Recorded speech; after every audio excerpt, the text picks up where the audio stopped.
Senhor presidente, senhores deputados, senhoras deputadas, nossos visitantes, sejam bem-vindos.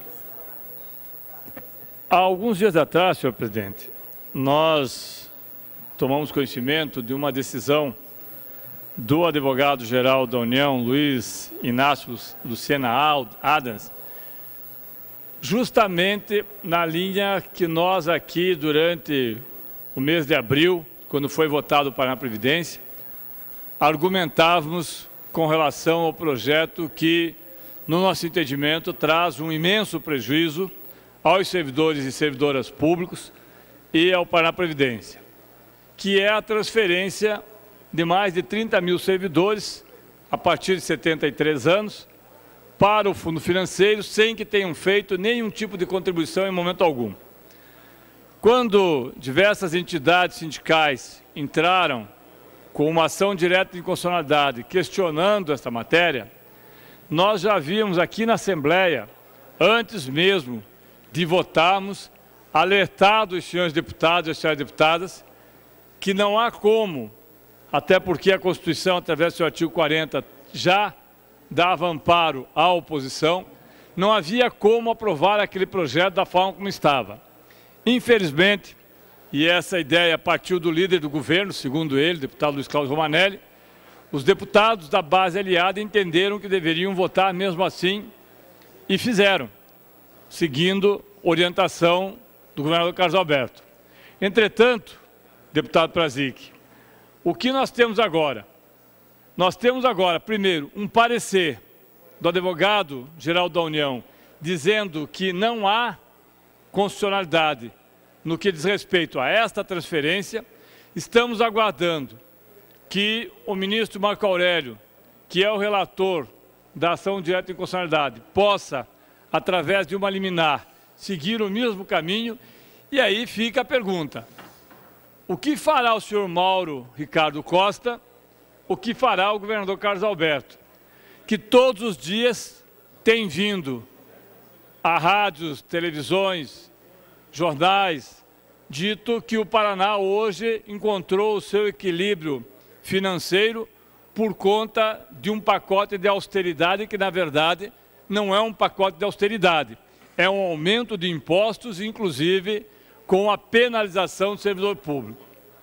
Como fará o reajuste o governador Carlos Alberto sem poder contar com a generosa e quase inesgotável fonte de recursos do Paraná Previdência, dinheiro dos senhores e das senhoras que estão aqui?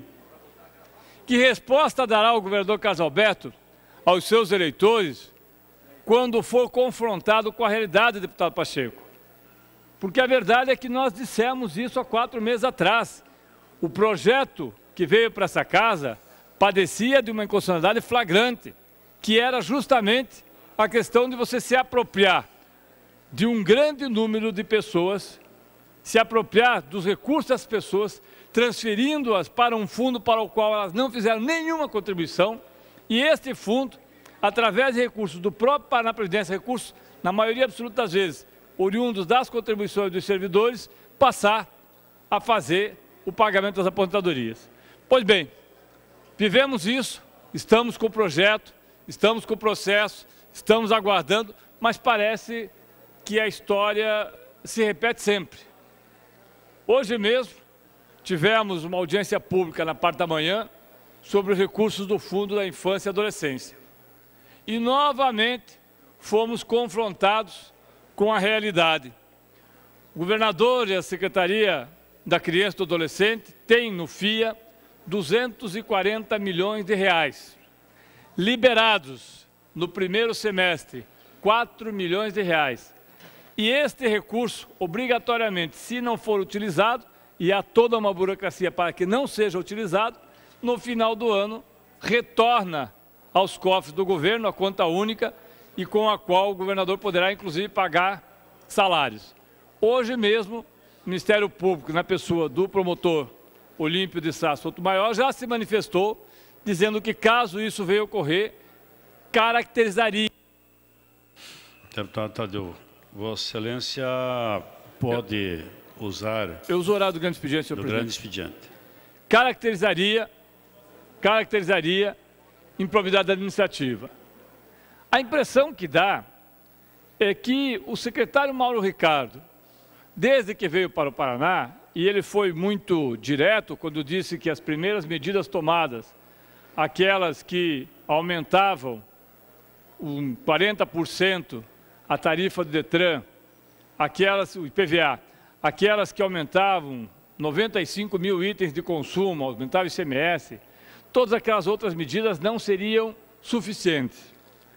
Falou aqui também que houve, da parte do governo, embora tivesse parte dos recursos no final do ano, houve um entendimento que haviam outras prioridades que não o pagamento do terço de férias e também da indenização dos PSS. E agora, da noite para o dia, o Estado parece que está com as contas todas arrumadas. Mas arrumadas de que forma? Arrumadas fazendo-se maquiagem em cima do Paraná Previdência, arrumadas porque o Fundo de Infância e Adolescência não libera absolutamente nada, nenhum programa liberou 1,85. Nós temos milhares de crianças e adolescentes que estão penando, estão padecendo porque os programas não estão chegando até a ponta, justamente porque mesmo depois de liberados e aprovados, deputado Tercílio, mesmo depois de liberados e aprovados pelo SEDECA, não chegam na ponta. Vossa Excelência sabe, em Londrina, o que nós vivemos.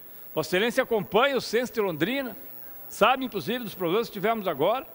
Nós estamos acompanhando aqui o São Francisco, estamos acompanhando Maringá, estamos acompanhando o Paraná inteiro.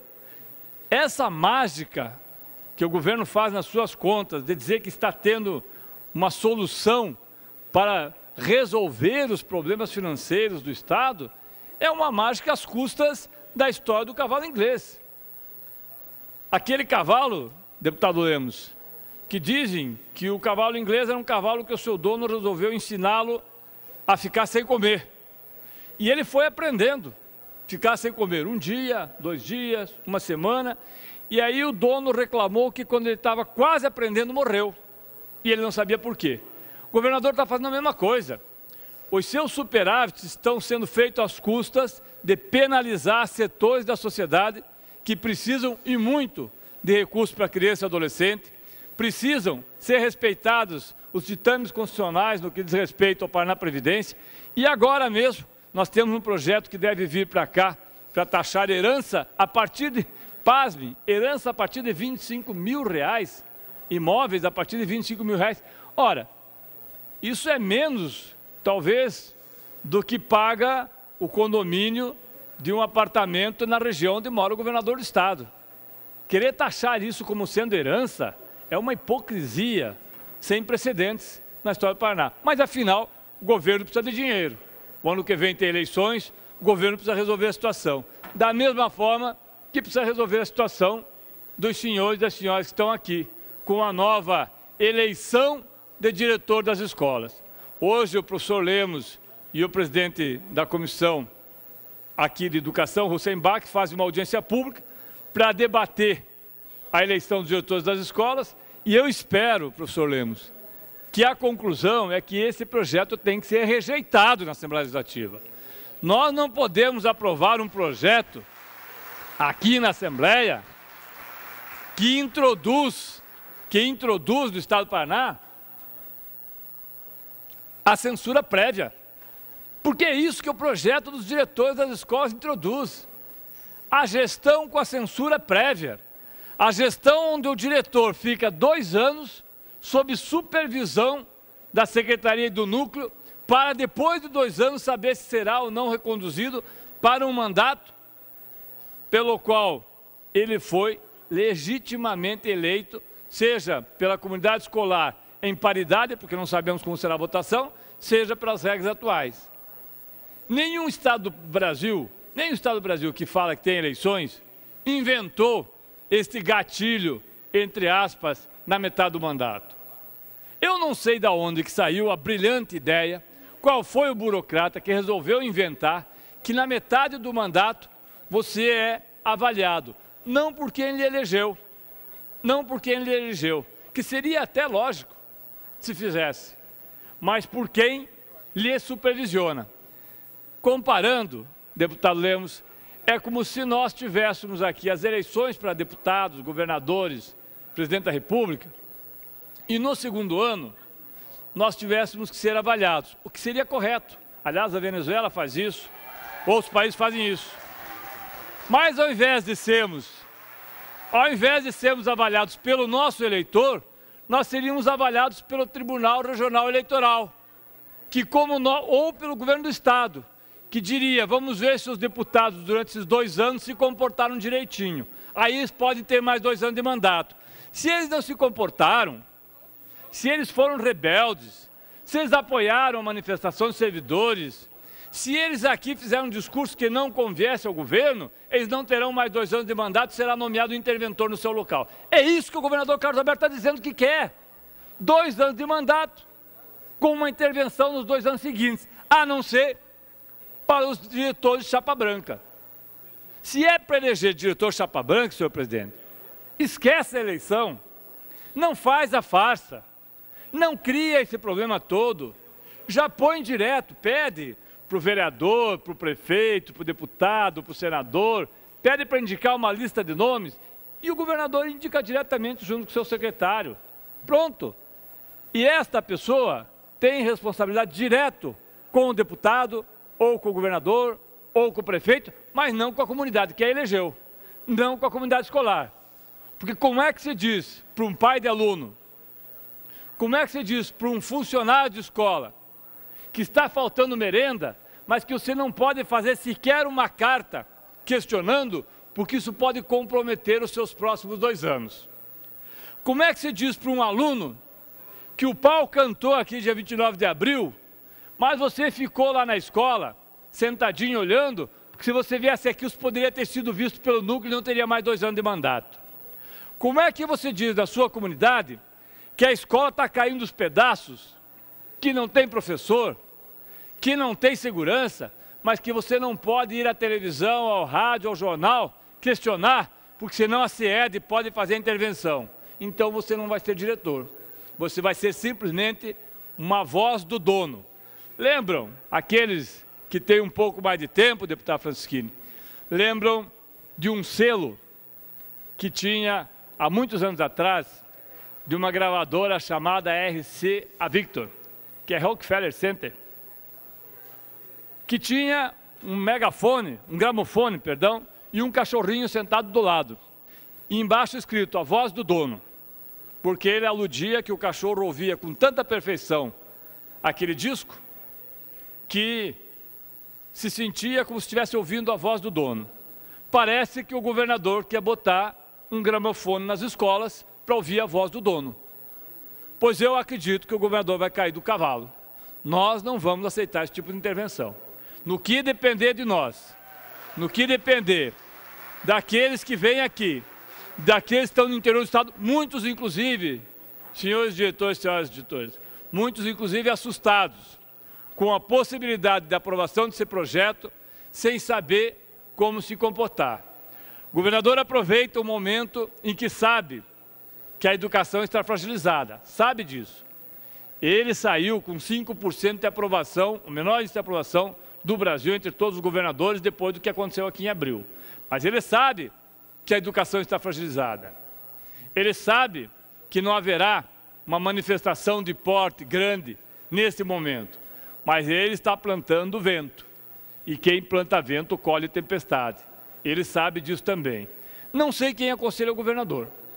Não sei qual é o burocrata que resolve lhe dar as felizes ideias para que ele leia ou diga que leia isto ou aquilo. Talvez ele tenha lido, ou alguém tenha lido para o governador, o príncipe, e ele tenha achado legal fazer todas as maldades de uma só vez. Talvez tenham lhe falado para ler a Arte da Guerra, e ele resolveu colocá-la em prática literalmente. Só que devem lembrar o governador, como citou Churchill dias atrás, que Churchill é um estadista, e que aprendeu na prática e na guerra, não no palácio e muito menos no chapéu pensador, a 8 quilômetros daqui, quando as coisas aconteciam no dia 12 e no dia 29. O governador tem nas suas mãos a possibilidade de pacificar a educação retirando esse projeto, ou de fazer o confronto, como alguém está lhe aconselhando. Nós não fugiremos do confronto. Nós não queremos o confronto, mas nós não fugiremos do confronto. Nós vamos denunciar o governador e tudo aquilo que está fazendo para a educação. Não se faz educação de qualidade desrespeitando a vontade da população que elege os seus diretores. Volto a dizer, senhores deputados, senhoras deputadas, se os diretores e as diretoras, no início deste ano, incomodaram o governador, incomodaram a secretaria, incomodaram os núcleos, ao não querer se submeter às decisões aqui do Palácio, quando mandava que as listas de quem estava na greve fossem remetidas mesmo antes das negociações terem se encerrado.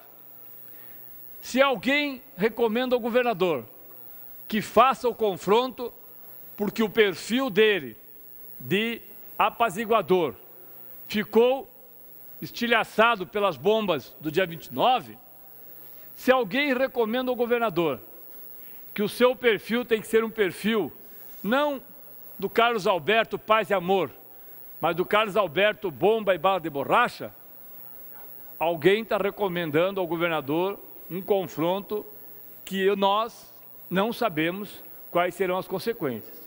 Alguns poderão dizer, é muito pouca coisa fazer uma tempestade num copo d'água, porque a eleição é apenas um copo d'água e não se deveria levar tão a ferro e fogo isso. Pode ser, pois se isso for verdade, retire o projeto. Pois se isso for verdade, não afronte aqueles que querem eleger os seus representantes para 4 anos, sem precisar fazer dos seus representantes a voz do dono do governador. Obrigado, senhor presidente e senhores deputados.